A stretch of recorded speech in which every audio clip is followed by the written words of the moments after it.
આજ તો વેસુ દામનગરની બજારમાં બકાલું તો જય દ્વારકાધીશ ને જય શ્રી રામ 88 મોદી સાગાની સાથે એ મારા કાકાની લાઈક કરો. એટલે આવું હું નહીં બોલતો, માર ભત્રીજો બોલે ઓક તો કરી દેજો લાઈક ને ફોલો. હજે તો ગેરેજ આવ્યો ને કે ત્રણ મિત્રો આપણને મળવા આવી જાય. મેં કીધું એ રામ રામ. પેલી ગાડી આવી ગઈ છે ને ચક્કર નાખવા. આલો રીંગણા કોબી આલુ લઈ લો, બકાલું લઈ લો. અને તમને હંધાને ખબર હશે કે 2 દિવસ મેં મારી ગાડી ખોલેલી, એટલે આજે એને ફિટ કરવાની, એટલે જો આ બધું સાફ સફાઈ કરવા મળ્યો છું. લાગશે વાર પણ આવશે મજા યાર.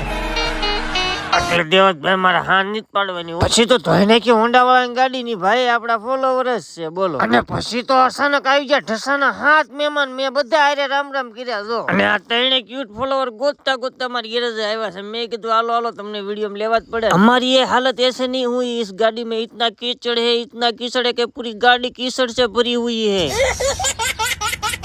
અને હાંજ પડીને બધા આવી જાય પાડા સિંગાના કલેજા. જો હંધાય પાડા સિંગાના કલેજા છે ને આપણે ગાડી ધોવાનું કામ ચાલુ જ છે આપણું. જો આ મને તો ઈ નથી ખબર પડતી કે આટલા બધા પાના લેશે કોણ. હવે પાછા મારે મૂકવા જોઈએ હંધાય પાના. મારો મગજ સટકી જાય આમાં. શું કરવું પણ તોય ધંધો તો છે, ધંધો તો કરવો જોઈએ. તો કાંઈ નહીં, હાલો હું તમને મળું છું કાલ. જય માતાજી.